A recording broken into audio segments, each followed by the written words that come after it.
Good morning sa ating lahat. To God be all the glory. Hallelujah. So sa ating pagpapatuloy po ng ating aralin, so mula chapter 5 po, up to chapter 8 po, ay tinuturo ho ni Pablo ang ating sanctification sa mga kabanatang ito. Ngayon, tingnan muna ho natin po ang outline ng mga kabanata ng Book of Romans. Tingnan ho natin ang mga balangkas ho nito, Ang balangkas po ng upang maintindihan po natin ang Book of Romans, kasi po isang taon na ho tayong nag-aaral ho ng Book of Romans. Tayo po ay nasa chapter 5 na po. So, nakita ho natin ho dito, noong last January 2023 po ay tinalakay ho natin ang tungkol sa kasalanan.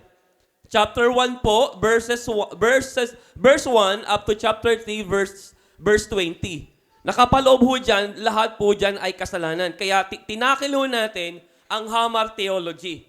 Ngayon, tinalakay ho natin, after ng chapter 3, verse 20, verse 21 naman po, up to chapter 4, at yung pinakalas natin, verse 25, about salvation. So, tinalakay ho natin ang soteriology. At sa soteriology, pinakita ho natin ho dito, ang tinatawag ho natin, in-emphasize ko ho sa inyo, ang justification. Datago na ho tayo ngayon sa pinaka-second tense of our salvation, which is the sanctification. Kaya napakalaga ho ng mga balangkas ng ating tinatalakay sa Book of Romans para maintindihan ho natin kung saan na ho tayo. Kaya ngayon po, tatalakayin ho natin ngayon ang chapter 5. Ang chapter 5 up to chapter 8 po, mga kapatid, yan po ay nakapaloob po dyan ang sanctification. So ang sanctification, yan po ay pagpapabanal. Kaya ngayon po, tatalakay po natin ang chapter 5 po. Makikita ho natin ho dito, freedom from wrath.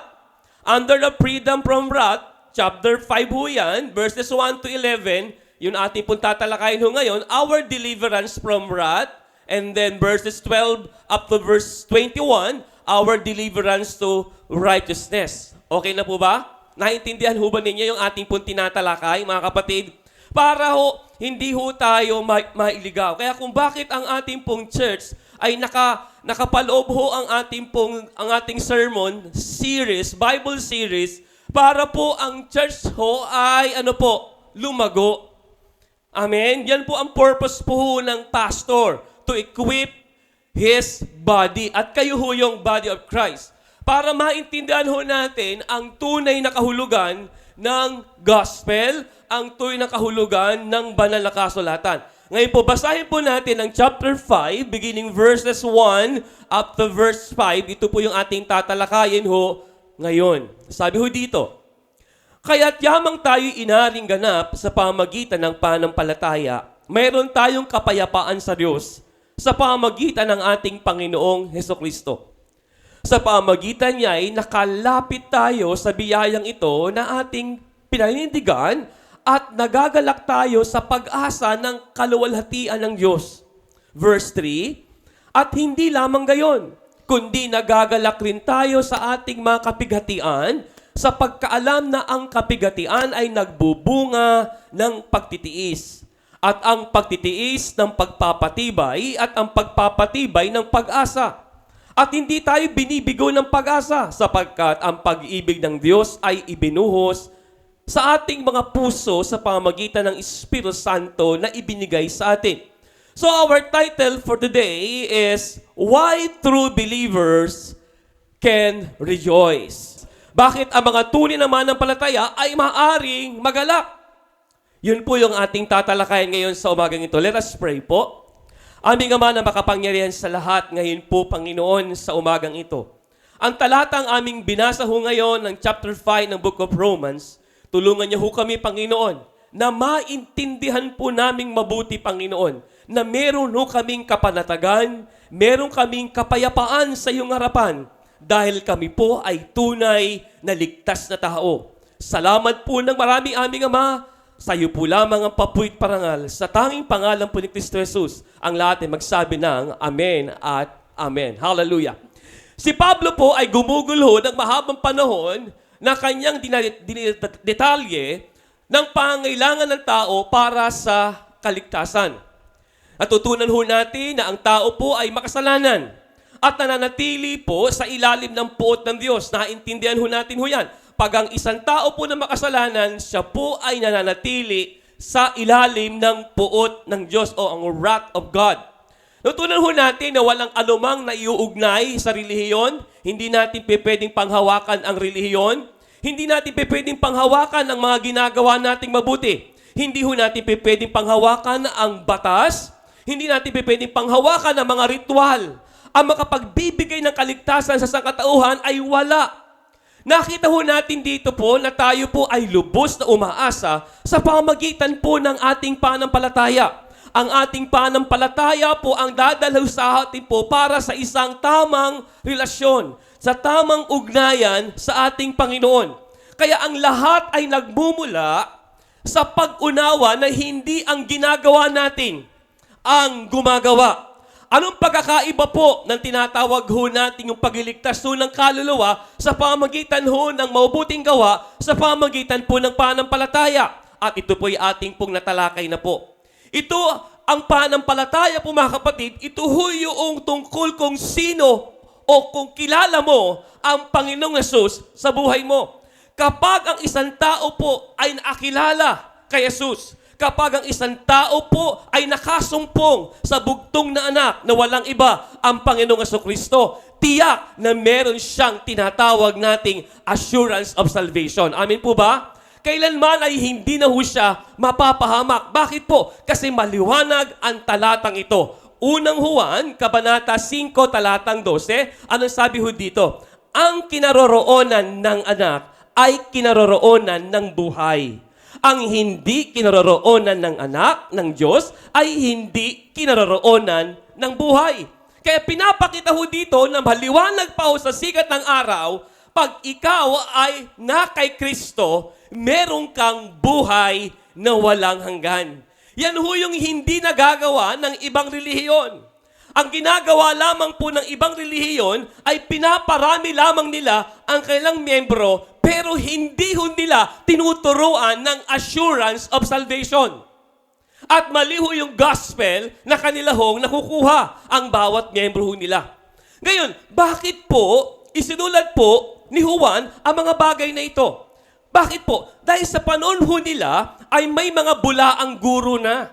Ibig sabihin, hindi lamang po sa panahon ho natin na may bulaang guro. Kahit ho yung sa panahon nila ay meron na ho mga bulaang guro o bulaang propeta na nagtuturo ng maling aral.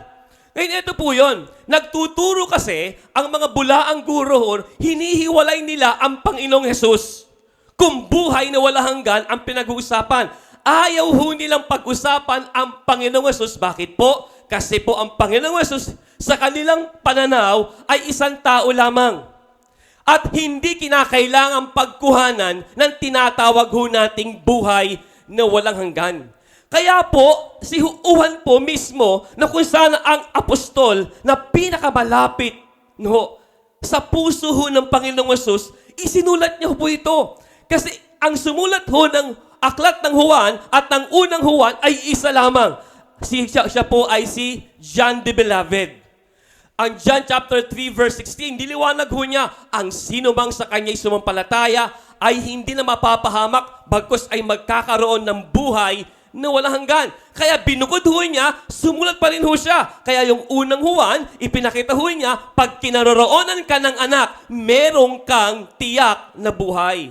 Kaya yung panahon ho nila, may mga naglipanang mga bulaang guro. Hindi kayo dapat maniwala kay Jesus kasi tao lang yan. Walang kakayahan siyang magligtas. Wala siyang kakayahang magbigay ng tunay na buhay. Yan ho yung ginagawa ng bulaang guro sa panahon ho nila. Kaya po, anong ginawa ni Juan? Itinuro ho niya, merong buhay pag nasayo ang Panginoong Jesus. Kasi panahon ho nila, wala daw sa Panginoong Jesus ang buhay na walang hanggan, kundi sa Ama lamang. Bakit po? Kapwa Hudyo din ho nila ang nagsasabi na mali ang aral ng mga apostol. Kapwa Hudyo din nila ang nagtuturo na mali ang tinuturo ng Panginoong Hesus. Bakit po? Kasi mosaik law sila. Sila ay under of Judaism, under of Mosaic law, kaya ang kanilang paniniwala ay sa Ama lang. Pero, kinontra po ni Juan, mali, wala sa Ama ang buhay. Ang buhay na kanino? Nasa anak. Yan po yan. Kaya, mababasa ho natin mga kapatid sa chapter 2, niliwanag po ni Juan din, chapter 2, beginning verse 25 up to verse 26. Tingnan ho ninyo. At ito ang pangakong kanyang ipinangako sa atin. Ang buhay na walang hanggan, isinusulat ko sa inyo ang mga bagay na ito tungkol sa mga may ibig na magligaw sa inyo. Tingnan ninyo mga kapatid ha. Ibig sabihin, may nagliligaw sa kanila sa panahon ho nila. Kaya hong ginagawa ni Juan, kinaklaro niya, huwag kayong maniwala sa kanila. Paniwalaan nyo ang sinasabi ko. Bakit? Sila po ang eyewitness. Sila po ang nakaranas ng sinasabi po ng ating Panginoong Hesus. Kaya anong sabi niya? Kung bakit isinulat niya? Kaya nga meron tayong Biblia. Salamat dahil meron tayong Bible. Amen po ba?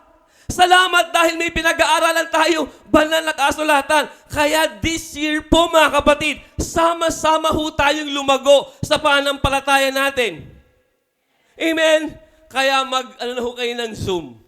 Okay? Starting po, 3rd week of this month, January 16. Okay po, mag-join kayo sa link na ipapasa ko po sa group chat ninyo. Sa group chat ho natin. Amen po ba? Papasahan ko ho kayo para po ang purpose ho natin, mag-join ho kayo sa ating Zoom Bible Study. Para tayo po ay mag-aralan. Amen po ba? Ngayon kung nahihiya ho kayo magpakita ng mukha, okay lang po. I-off niyo po yung camera. Basta nandun ho kayo. Nandun po yung pangalan ninyo. Amen po ba? Basta nakita ko yung pangalan ninyo. Nandun ho yun. Okay? So, starting January 16 po 9 o'clock in the evening. Okay na po ba? Nasa bahay na ho ba kayo noon? Ng mga oras pong yun? Okay po? Ngayon kung naiinip na ho kayo, halimbawa, tumagal po ako hanggang alas 12 na po ako. Pwede na ho kayo mag-leave. Okay lang ho yun. Pag hindi nyo na kaya, antok na ho kayo. Pero huwag ho kayo mag-alala. Hindi ho tayo aabot ng alas 12. Kasi kinabukasan may pasok pa po ako.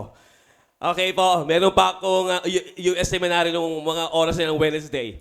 Kaya pinili ko ho yung Tuesday kasi po, Wednesday wala kasi akong pasok sa school. Yun po ay araw naman po ng aking class sa US Seminary. Okay, so balik ko tayo sa ating tinatalakay. So bakit isinulat ho ni Apostol Juan? Para magkaroon tayo ng assurance na ito po yun. Isinulat ko sa inyo ang mga bagay na ito tungkol sa mga may ibig na magligaw sa inyo. Bakit po? Kung sa panahon ho nila, may mga bulaang guro na nagtuturo ng maling aral. Ganon din sa panahon natin ho ngayon. Kailangan ho nating aralin ang tunay na mensahe para hindi tayo mailigaw. Kaya ho yung verse 12 ng ating unang Juan, ang kinaroroonan ng anak ay kinaroroonan ng buhay. Ang hindi kinaroroonan ng anak ng Diyos ay hindi kinaroroonan ng buhay. Kaya maliwanag po yun. Sino yung anak na yon? Walang iba si Jesus. Ibig sabihin, wala sa Diyos Ama ang buhay. Ang buhay na wala hanggan na kanino? Na kay Jesus. Kaya tama sinabi ni Ma'am Baby kanina, wala tayong aasahan kundi ang Panginoon lamang. Amen po ba mga kapatid? Kasi po ang Panginoon, naniniwala po ako, nandito po sa ating mga puso, sa ating mga buhay. At may kakayahan ang Diyos na ingatan ka kung hindi mo pa oras. Amen po ba mga kapatid? Kaya ho ng Diyos ho yan. Kaya nga po merong buhay. Pag merong kang anak ng Diyos, may pag-asa. Amen po ba? May buhay na walang hanggan. So malinaw ang sino man tao na ang Panginoong Hesus ang sinampalatayanan, may tiyak na buhay na walang hanggan.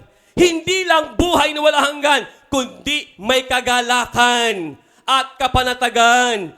Siya habang siya po ay nabubuhay sa daigdig na ito. So gusto kong sabihin sa inyo mga kapatid, kung bakit maaring dapat tayong magalak. Pakitignan po ang katabi ninyo. Sabihin mo, magalak ka. Ha? Yes, kinakailangan magsaya ka. Maggalak ka. Bakit po? Kasi meron kang buhay na walang hanggan. Amen. Yun ho yung kagalakan na meron ho tayo, mga kapatid. Kung hindi masaya, mga kapatid, ang isang tao, maliwanag yan, wala ho siyang kinaroroonan ng buhay. Ang isang katiyakan, mga kapatid, na nakikita ho natin sa isang anak ng Diyos, bagamat siya po ay dumaraan sa iba't ibang klase ng pagsubok ng buhay, siya po ay masaya. Siya po ay nagagalak. Nais kong ipakita sa inyo, mga kapatid, kung bakit ang bawat anak ng Diyos ay may karapatang purihin ang Panginoon at mapuspos ng kagalakang hindi masabi ng isang tao at punong-puno siya ng kaluwalhatian. Bakit? Kasi may katiyakan. Basahin po natin ang unang Pedro, Kapitulo 1, talatang 8. Ano sabi ho dyan? Hindi ninyo siya nakita, gayon may inyong iniibig. Nakita na ho ba natin ang Panginoong Hesus? Huwag niyong sasabihin sa akin, Pastor Ray, nakita ko na, may larawan nga ho siya. Gaano katotoo na yun ang larawan ni Jesus? Meron na ho bang photography during that time? Wala pa po. Siguro po inimbawa ho, kumuha ho ng Hudyong tao, inilalaman, maaari siguro ito yung mukha ng Panginoong Hesus. Hindi natin pipwede. O kaya ginawa ho ng ibang yung malaking relihiyon dahil yun daw po yung tatlong Maria. Tama po ba? Yung dumudugo ang mukha ng Panginoong habang nandoon siya, tinatawag nating paghihirap po niya. Habang nakapasan ang kanyang krus, ay nag-print yung blood doon sa scapula, matawag doon? Yung handkerchief o ano man ho yung tinatawag ho ng malaking simbahan.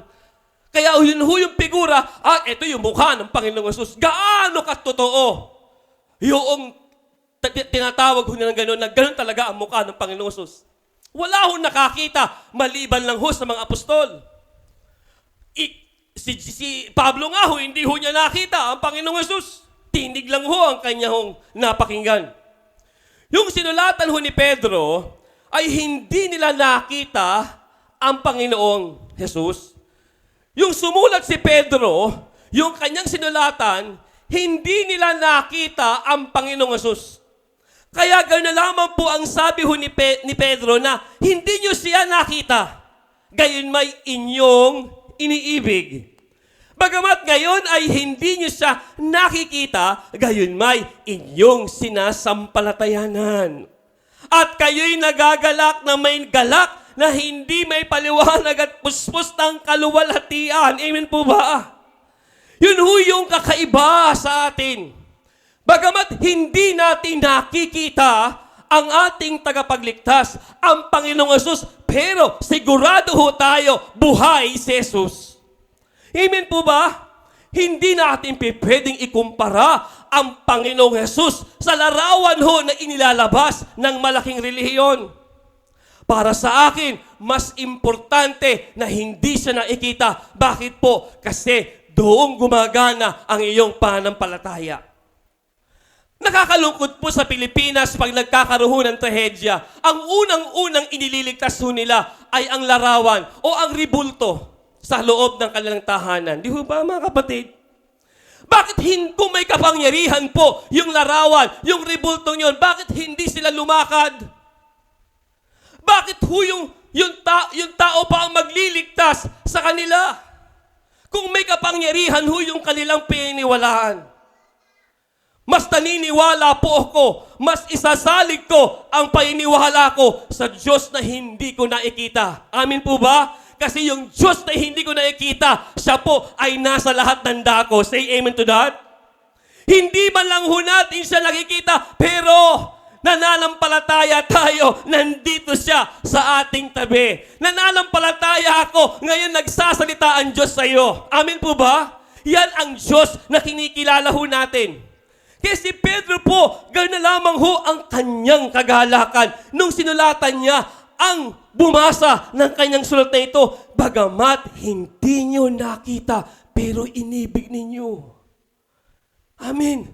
Nararamdaman niyo ho ba yung pag-ibig niyo sa Diyos?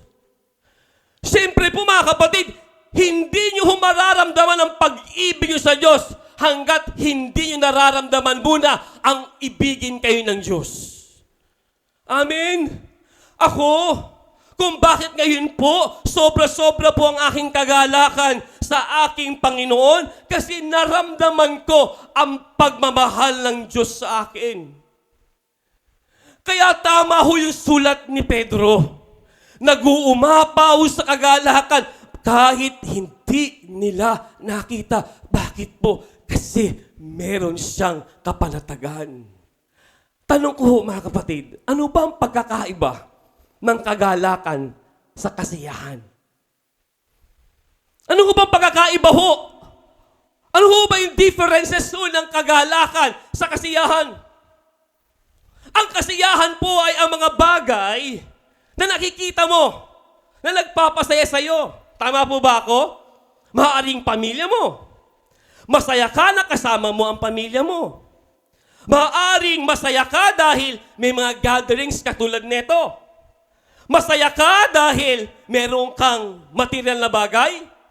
Meron kang bago na merong hawak-hawak mo. Nung gustong-gusto mo, masaya ka. Kasi nagpapasa sa iyo yung mga bagay na nakikita mo. Pero tandaan ho natin, yung mga bagay na nagpapasa sa iyo, nagbibigay ng kasiyahan sa iyo, yung mga bagay na nakikita mo, mawawala ho yan. Lilipas ho ang lahat ng bagay na nagbibigay ng kasiyahan sa iyo.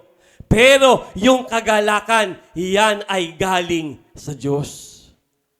Sabi ho ng aklat ho ng Pilipos, Kabanata 4, talatang 4, ano sabi dito? Sabi na po sa Pablo, magalak kayong lagi sa Panginoon, muli kong sasabihin, mga galak kayo. Hindi sinabi niya po sa Pablo na ano po, na magsaya kayo. Tama po ba? Meron pa sinabi ho dyan na magsaya kayo lagi sa Panginoon, kundi magalak kayo. Hindi sinabing magsaya kayo. Kailan sinulat po ang aklat ng Pilipos? Ayon po sa kasaysayan, sinulat ang aklat ng Pilipos sa panahon na si Pablo po ay naakulong. Under a persecution of Roman Empire. Sinulat ho niya ito na ang kanyang kalagayan ay ganito. Next slide. Ganyan ho ang kanyang kalagayan. During the persecution of Roman Empire, hindi lang basta naakulong ang isang persecuted. Siya po ay nakatanikala. Dalawahong kamay, dalawahong paa na nakatanikala. Papaano ho siya iihi? Papaano siya dudumi? So, doon na rin ho sa kulungan na yon, ganun kagrabe yung kondisyon ng persecuted ng Roman Empire. Pero, habang siya po ay nandoon, meron ho siyang tagasulat. At sinasabi niya, pakisulat, sabihin mo, maagalak kayo, inuulit ko, maagalak kayo. Ibig sabihin, habang nakatali ang kanyang dalawang paa, dalawang kamay, sabi niya, sabihin mo, maagalak kayo, maagalak kayo. Grabe. Anong meron si Pablo na wala ang ibang tao? Yun ho yung kagalakan na meron siya. Bakit po? Ang sino mang taong nagmamahal sa tunay na Diyos, hindi ho niya alintana ang pinagdadaanan niyang pagsubok sa buhay. Yan ang merong isang tao na merong Diyos sa buhay. Yung kagalakan na ginagawa ng Diyos sa iyo, hindi kasiyahan, kundi kagalakan. In the midst of trouble, in the midst of trials, merong joy in our hearts. Tandaan po natin, one of the fruit of the Holy Spirit, according to Galatians chapter 5, is joy. Tama po ba? Hindi happiness, kundi joy. Kaya sinasabi ho ni Paul, rejoice! Rejoice! Magalak kayo. Why? Kasi Spirit-filled si Apostle Paul nung pinapasulat ho niya ang aklat ng Pilipos. Gumagawa ang Espiritu Santo sa kanyang buhay kahit siya po ay nakatanikala, kahit siya po ay persecuted, he rejoiced. Tingin katabi ninyo, rejoice ba yung mukha na yan? Ha? Rejoice ba yan? Oh, nag-post si Sir Angie, 12 months na lang, Pasko na. Oh. Tama. 11 months na lang. 11 months na lang, Pasko na. Kakaiba kasi yung nagagawa ng December eh. Di ba? Kakaiba nagagawa ng December. Kasi pag December, masaya eh. Tama? Gusto ho ng tao masaya. Bibila ka pa ng ilang buwan, kapatid, bago mag-December. Hindi natin alam kung anong magaganap ng January, February, March, April, May, June, July, August, September, October, November. Hindi natin alam kung ano ang magaganap during this month. Pero naniniwala tayo, God is in control. Amen po ba? Naniniwala ho tayo mga kapatid na magre-rejoice pa rin tayo kahit dumaan tayo sa mga pagsubok ng buhay. Amen po mga kapatid? So, nung Christmas, nung New Year's Eve, habang nagpuputukan doon sa Sharkon, kami naman po ay nagpupuri sa Diyos. Kami po ay nanalangin sa Diyos. Yung Word of God, napakahalaga ho sa family. Yung huling oras, yung unang pasok ng taong 2024, God's Word ang pinakamahalaga sa buhay ng isang tao. Tandaan ho natin mga kapatid, ang buhay ho natin ay nakadepende lamang saan? Sa salita ho ng Diyos. Hindi dapat nakadepende sa anumang mga bagay. Dahil ang buhay ho natin ay nakasalig lang saan? Salita ho ng Diyos. Si Pablo, kung bakit sinabi niya ito, nakasandig ho siya sa pananampalataya kay Jesus. Amen po ba? Balik ho tayo sa sulat ni Pedro. Ano sabi ho ng verse 8? Hindi niyo siya nakita, ngayon ba iniibig? Bagamat ngayon ay hindi niyo siya nakikita, gayon may inyong sinasampalatayanan at kayo'y nagagalak na may galak na hindi maipaliwanag at puspos ng kaluwalhatian. May kita ho natin ang sulat ni Pedro, ang mga sinulatan niya ay sa panahon ng mga pagsubok. Ulitin ko ha, panahon ng pagsubok. Persecutions po ito. Pero dahil sa kanilang nag-uumapaw na kagalakan na meron sila, na kanilang pananampalataya kay Kristo, dumaan man sila sa mga pagsubok na ito, nagagalak pa rin sila dahil alam nila ito ay sa ikatitibay nila. Amen. Kanina ho sa Don't Watch, tinuro ko ang Mark chapter 5.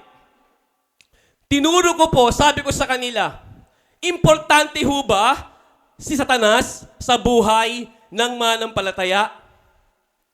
Sa palagay ho ninyo, importante ho ba si Satan sa buhay ho ninyo? Isip kayo. Sino pa magsasabi? Pastor Ray, importante si Satan sa buhay ko. Pastor, delikado yan. Importante si Satan sa buhay mo? Si Liningning, kayo po, Nanay Liningning. Palagay ninyo. Importante. Importante ho ba si Satan sa buhay ninyo? Hindi po, ayoko nga. Ayoko nga yan. Demonyo yan eh. Ito ho yan. Sino ang kokontra sa inyo kung wala ang demonyo? Papaano titibay ang pananampalataya ninyo kung wala ang demonyo? Basahin ho ninyo ang aklat ng Job para maintindihan ho ninyo yun. Dahil ang Diyos kasi, hindi ho siya author ho ng kaguluhan. Tama po ba? Hindi siya author ng kapangitan. Siya ay author ho ng kagandahan. Author na ikakabuti ho natin. Pastor, ikakabuti ba ho ba natin si Satan? Ibang aral yan, Pastor Ray. Naniniwala po ako. Bakit po? To test us. Si Job. Bakit ba tumibay si Job? Anong ginawa ng Panginoong Diyos? Sige, subukan mo. Huwag mo lang sasaktan. Tingnan ho ninyo. Nasa kapahintulutan nino ng Diyos, pero ginagawa ng ano? Ng demonyo. Tanong, mahalaga po ba ang demonyo? Amen. Amen. Yes! Pastor Ray, mali yata yung tinuturo mo. Mahalaga ang demonyo. Eto ho yan. Lilinawin ko lang mga kapatid ha. Ang pelikula, gumaganda kung merong kontrabida. Abay, kung lahat po yan yung bida. Wala po. Tama po ba ako? Kaya ka nanonood. Minsan nga, galit na galit ho tayo sa kontrabide. Sa totoong buhay, mabait pala talaga sila dun sa bide. Tama po ba ako mga kapatid? Di ba? Gumaganda lang ang pelikula kasi meron ng script. At siyempre yung script writer, nangangailangan siya ng kontrabida. At ang kontrabida sa buhay ho natin, walang iba ang demonyo na ang purpose para gumanda ang buhay ho natin. Kaya nga, bakit pinahintulutan ng Diyos? Kasi God is in control. One of the attributes of God, He is all-knowing God. Tama po ba ako? Omniscient ho siya eh. Alam niya ang magaganap. Kaya ho, pinahintulutan ng Diyos kay Satan na guluhin, subukin si Job kasi alam na ng Diyos magtatagumpay si Job. Tama po ba ako mga kapatid? Tanong, ulit, mahalaga po ba ang demonyo? hindi ba kasagot ang iba eh. Di ba? Kasi wala hong susubok sa iyo. Tama po ba ako? Kasi hindi gagawa ang Diyos na siya mismo susubok. Nakasaad sa Bible yan, hindi sumusubok ang Diyos. Hindi nanunukso ang Diyos. Sino manunukso? Ang demonyo manunukso. Para to test us, gagamitin niya ang demonyo. Ang purpose para ano po? Tumibay ka. Tumatag ka. Huwag niyo ma-misinterpret tong aking teaching ha. Huwag niyo po ma-misinterpret. Gusto ko lang ipakita sa inyo mga kapatid, gusto ho ng Diyos dumaan tayo sa iba't ibang klase ng pagsubok ng buhay. Sometimes there are temptations, trials, persecutions, sickness and diseases, even death. Pero meron kang kagalakan na ibinigay ng Diyos sa iyo. Amen po ba? Basahin natin. Chapter 1, verse 6 up to verse 7. Para makita ho ninyo. Na ito ang inyong totoong ikinagagalak. Bagamat ngayon, sa sandaling panahon, kung kailangan, ay pinalumbay kayo sa mulit-muling pagsubok. Totoo naman to eh. Sino bang hindi naapektuhan sa pagsubok? Taas kamay. Ba naapektuhan tayo? Sino ba may gusto magkasakit ang anak? Sino ba may gustong mangyari kay Ma'am Baby Hu yung aksidente? Wala naman po, di ba? Ayaw ho natin ang ganun. Pero bakit nangyari? Naapektuhan tayo. Nung unang tinawag po ako ni Sir Francis, damang-dama ko ho yung kanyang kalungkutan eh. Nung sinabi ho ni Sir Francis sa akin, puntahan mo na lang si Ma'am Baby dun sa kantin. Kita ko ho yung nababakas ho yung kalungkutan sa kanyang mukha. Kasi tao tayo. Kung hindi ka naapektuhan sa pagsubok, abay, baka hindi ka tao. Tama? In reality, apektado tayo pag dumadaan tayo sa mga pagsubok ng buhay. Pinalulumbay tayo eh. Next verse. Upang ang pagsubok sa inyong pananampalataya, tingnan niyo po mga kapatid ha, upang ang pagsubok sa inyong pananampalataya na lalong mahalaga. Tingnan niyo mga kapatid. Kung ang pananampalataya hindi sinusubok, ano mangyayari? Lalago po ba? Hindi lalago. Huwag mo sabihin, I command you trials in Jesus' name. Lumayo ka. Yung ayaw ng pagsubok, lalo ko si Ma'am Baby, ayaw niya ng pagsubok eh. Hanggang ngayon po ba, Ma'am Baby, ayaw pa rin? Pwede na rin po. Sabi nga ho nila, kung ano inaayawan mo, yung ibibigay talaga nila. Tingnan mo niyan si yung propeta. Si Jonas. Di ba? Ayaw ni Jonas saan? Ayaw sa Nineveh. Sa pumunta. Tarsis. Pero anong ginawa ng Diyos? Pinahirapan niya sarili niya. Kung susunod lang ho siya eh. Kung magpapatianod lang po ang Kristiyano, hindi mahirapan. Kaya ka nahihirapan, kinokontra mo ang plano ng Diyos sa buhay mo. Kung gusto mong gumanda, patianod ka lang. Huwag kang kumontra. Yung kumokontra, lalo nahihirapan siya. Ang liwanag kay propeta, Jonas. Nag-fasting pa siya. Ilang araw? 3 days and 3 nights. Doon siya saan? Nasa Baldena siya. After noon, doon pa rin siya sa ilalagay saan? Sa ayaw niya. Tanong, sumunod pa ho ba siya? Hindi pa rin. Sa totoo lang eh. Gumawa siya ng wala hong pag-ibig. Di ba? Basahin ho ninyo yung aklat ng Juan. Ano ho yung... Si Jonas, ang pinakasalbahing propeta. Bakit po? Walang pag-ibig yung Jonas. Basahin ninyo ang talata. Yung buong talatang yan. Hinihintay niyang magalit ang Diyos saan? Sa Nineveh. O diba? Hinihintay niya kahit na nagawa niya ang lahat pero hinihintay niya magalit pa rin. Eh hindi niya alam. Tumugon ang Nineveh. Nagsisi ang Nineveh. Kaya hindi dumating ang parusa sa bansang Nineveh. O balik ko tayo sa ating tinatalakay. Upang ang pagsubok sa inyong panampalataya na lalong mahalaga. Mahalaga ha? Huwag ninyong kailimutan, mahalaga ang pagsubok. Na lalong mahalaga kaysa ginto na nasisira bagamat ito'y sinusubok sa pamagitan ng apoy.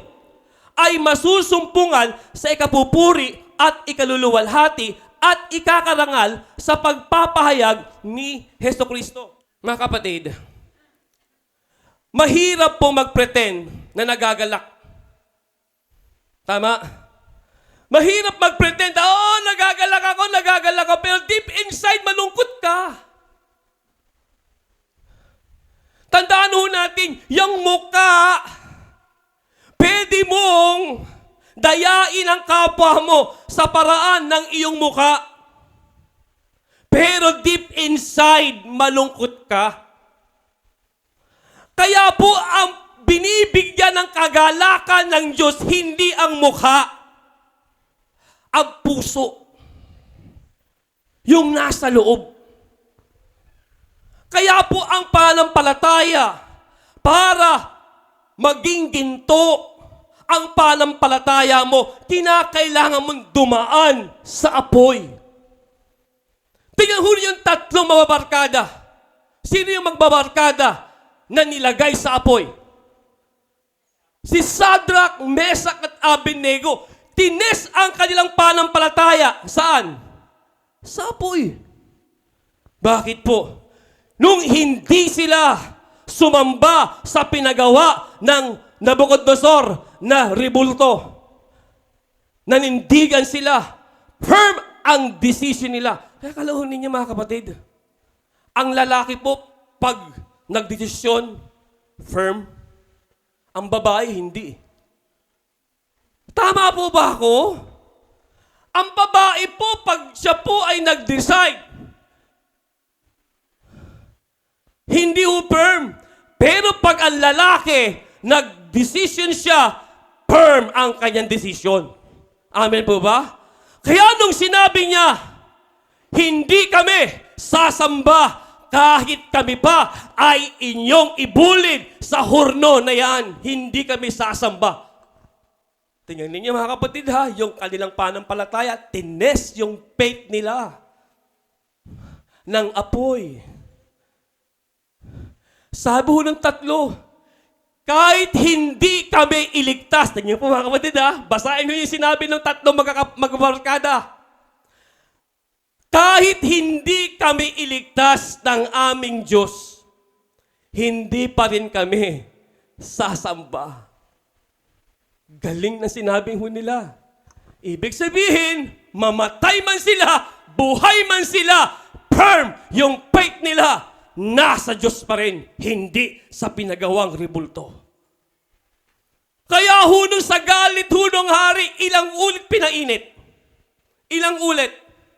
7. Ewan ko pa paano, meron pa bang ganun? 7 ulit na inikot para lumagablab ang apoy. Sa tindi ng galit hunong hari. At sabi ho ng kasaysayan, sabi ho naman ng kasulatan, hindi pa na itatapon yung 3. Ang unang nasunog yung nagtapon.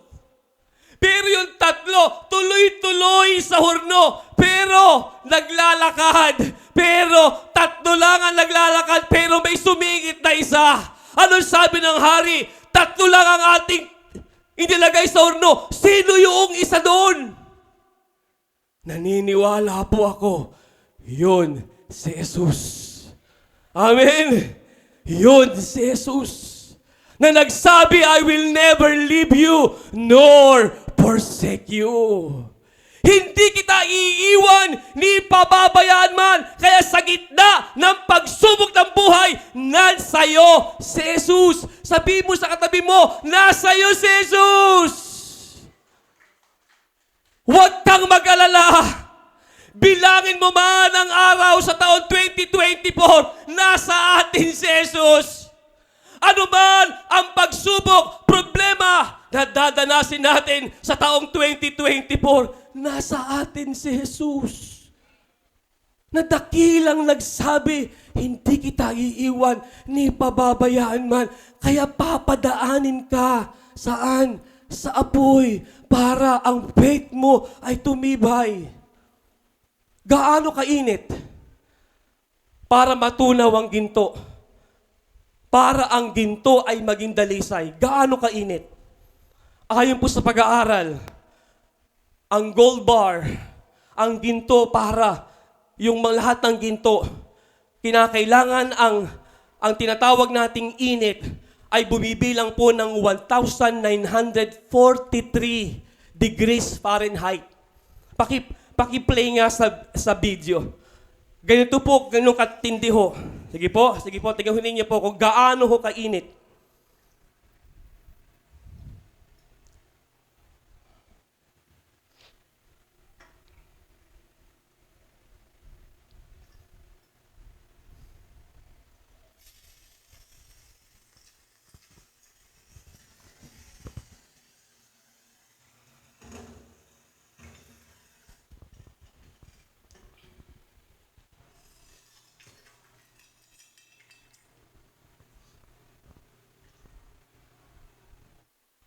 Kita ho ninyo kung paano po napakahalaga ng isang ginto na kinakailangan dumaan sa 1,943 degrees Fahrenheit para lang masubok ang pagiging dalisay ng isang ginto.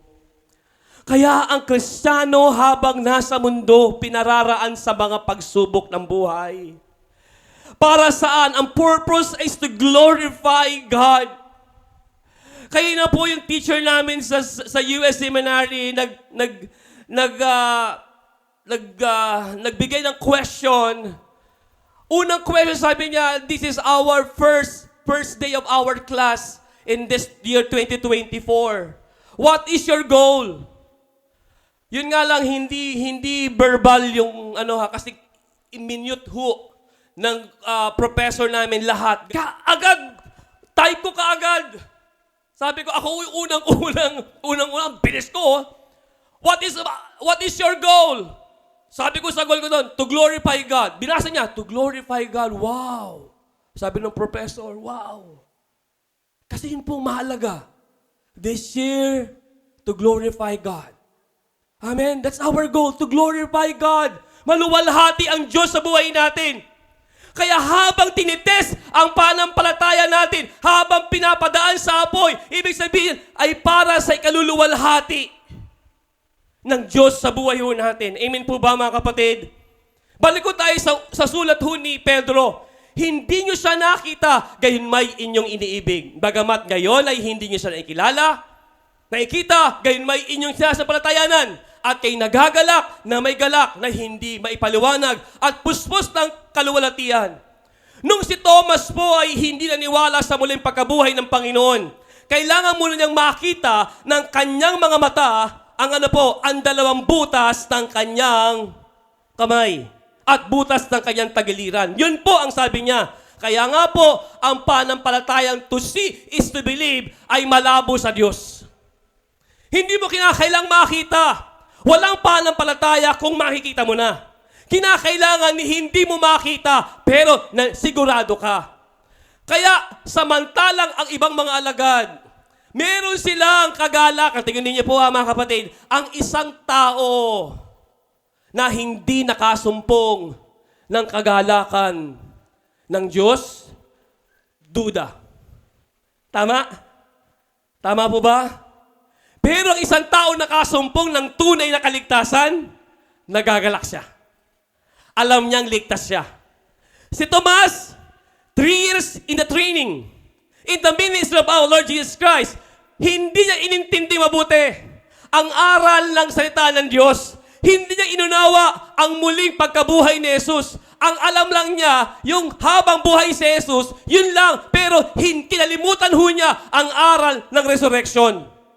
Kaya nag-resurrect si Christ, nakalimutan niya. Kaya sabi niya, ay kailangan makita ko muna yan. Pero tandaan natin mga kapatid, nung nagpakita sa kanya ang Panginoong Jesus, ano agad na sinabi niya? Diyos ko! Panginoon ko! Kaya sabi ho nung mga ibang pananampalataya, nagulat kasi. Oo, sabi nila, ang liwanag na sinabi naman no, Diyos ko Panginoon ko Si Thomas na nagsabi niya, Diyos ko, Panginoon ko. Hindi nagulat ho yun. Totoo ho yun. Binigyan na ng maling interpretation ho ng maling pananampalataya na hindi kumikilala sa pagka-Diyos ni Jesus. Basahin natin ang aklat ng Juan, Kabanata 20, talatang 26 hanggang 29. At pagkaraan ng 8 araw, ay muling nasa loob ng bahay ang kanyang mga alagad. Tingnan po, analyze this sentence. Nasa loob ng bahay ang mga alagad at kasama nila si Tomas. Dumating si Jesus hindi pumasok. Ibig sabihin, yung resurrected body ni Jesus Christ may kakayahan na lumampas saan? Sa pader. Wow! Yun pa bang gusto ninyong body? Yes.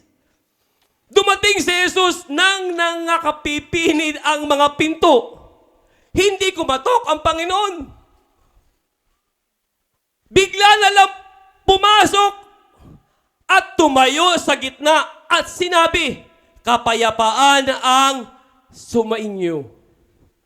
Verse 27, nang magkagayoy, sinabi niya kay Tomas, idaiti mo rito ang iyong daliri. Ilagay. At tignan mo ang aking mga kamay. At idaiti mo rito ang iyong kamay. At isuot mo siya sa aking tagiliran. At huwag kang di mananampalatayahin. Huwag kang magdududa, kundi mapanampalatayahin ka. Verse 28, sumagot si Tomas at sa kanya'y sinabi, Panginoon ko at Diyos ko. Hindi naman padamdam, hindi naman po period Sa original manuscript, period talaga ho siya. Kaya klarado, kay Tomas, Diyos, si Jesus, bakit po? Nakapilid ang pintuan pumasok Nakunin niyo mga kapatid? Totoong Diyos si Jesus. Verse 29, sinabi sa kanya ni Jesus, sapagkat ako'y nakita mo, ay sumampalataya ka. Mapapalad yaong hindi nakakita at gayon may nagsisampalataya. Sino mapalad? Sino mapalad? Yung hindi nakakita. Tayo ho yun, mga kapatid. Amen po ba? Ngayon, dapat po ba tayong magalak? Dapat ho ba tayong magalak? Yes, dapat kang magalak. Bakit? Kasi may kapanatagan ho tayo na tayo ay totoong mga ligtas. Amen po ba? Why true believers can rejoice? Bakit? Ang mga tunay na mananampalataya ay maaaring magalak. Number 1, haba ng introduction mo, Pastor Ray, ah. Introduction lang ho yun. Nakailan ako? One hour na ba ako? Okay. Listen tayo matapos. Our position as believers. I think this chapter 5 verses 5 up to, ang chapter? 5? I think more than 1 month po ito. Natatalakayin ko. Kaya, get ready. Number 1, why? Bakit? Bakit kinakailangan tayong magalak? Number 1, our position as believers. Ang ating posisyon o tayo bilang isang mananampalataya. Ano sabi ng verse 1a? Kaya't yaman tayo inaaaring ganap sa pamagitan ng pananampalataya. Ang unang dahilan ng ating pagkakaroon ng kagalakan ay ang ating tayo, ang ating posisyon kay Kristo Jesus. Pansinin kung ano ang sinasabi ng dakilang talatang ito tungkol sa ating posisyon. Ano ho yan? Our position declared. Ano yung idineklarang posisyon o tayo o kalagayan natin? Paul says that we who have believed have been justified. This is a word that many do not fully understand. Basically, it means to count someone righteous. It means to reckon, to account, to judge, to treat, or to look upon as righteous. It does not mean to make righteous. It does mean that we are treated like we were righteous. So lahat tayo ay makasalanan. Amen po ba? At nagkakasala pa rin. Yes, nagkakasala pa rin. Ang pag-ibigay katwiran ay hindi nangangulugan na hindi alam ng Diyos ang ating kasalanan, ha? Nangangailangan ito sa kabila ng ating mga kasalanan. Tinatrato tayo ng Diyos na parang hindi tayo makasalanan. Wow! Yan ang posisyon natin sa Diyos. Kaya kung bakit magalak ka, hindi tayo tinuturing na makasalanan. Tinuturing tayo ng Diyos as declared righteous. At sabi dito, kahit na tayo ay hindi matuwid at masama, tinatrato tayo ng Diyos na parang tayo ay matuwid at dalisay gaya ng kanyang sarili. Ganyan ang posisyon natin sa harapan ng Diyos. The main verb is translated, we have peace. Yan ho yung main verb. Dahil hindi natin kakayanin ang galit ng Diyos. Kung wala tayong kapayapaan sa harapan ng Diyos, kaya niyo po bang tanggapin ang galit ng Diyos? Hirap. Hindi mo kaya ang galit ng Diyos. Kaya ang sabi ho doon, our position, declared righteous, we have peace. Meron kang kapayapaan ngayon. Kung babasahin ninyo po ang lumang tipan, matinding magalit ang Diyos. Matindi po. Sa Genesis chapter 6 at hanggang chapter 9, nilulunod niya sa tubig ang mga tao. Tama po ba? Yung Noah's Ark, yung Great Flood, sa tinding galit ho ng Diyos. At sa Genesis chapter 19, nagpapabawa ho siya ng ng apoy. Yun ho yung Sodoma at Gomorrah. Sa Book of Numbers chapter 16, inuhulog saan? Pinabubuka ang lupa, inuhulog ho saan? Sa kalaliman. Ganyang kalupit ang Diyos ng lumang tipan. Ang hatol ho ng Diyos, pag siya po ay nagalit, hindi natin kakayanin. Uulitin ko, hindi natin kakayanin. Sabi mo sa katabi mo, hindi mo kakayanin ang hatol ng Diyos. Kaya anong kailangan mo ngayon? Magkaroon ka ng peace. We have declared righteous. Yan ho ang kailangan natin. Makakalapit tayo sa Diyos. Why? Because we have peace. Meron kang kapayapaan. Kaya ito ho yung mayroon tayo ngayon. We have peace with God through our Lord Jesus Christ. Jesus Christ is the personal agent through whom God justifies believers. Yung makakalapit ka sa Diyos na meron kang kapayapaan. Kilala ho ba ninyo yung pinakamatapang na lalaki sa Pilipinas? Kilala ho ninyo yung pinakamatapang na lalaki sa Pilipinas? Sino? Boy, tama? Hindi po. Pakita mo. Kilala ho niyo to?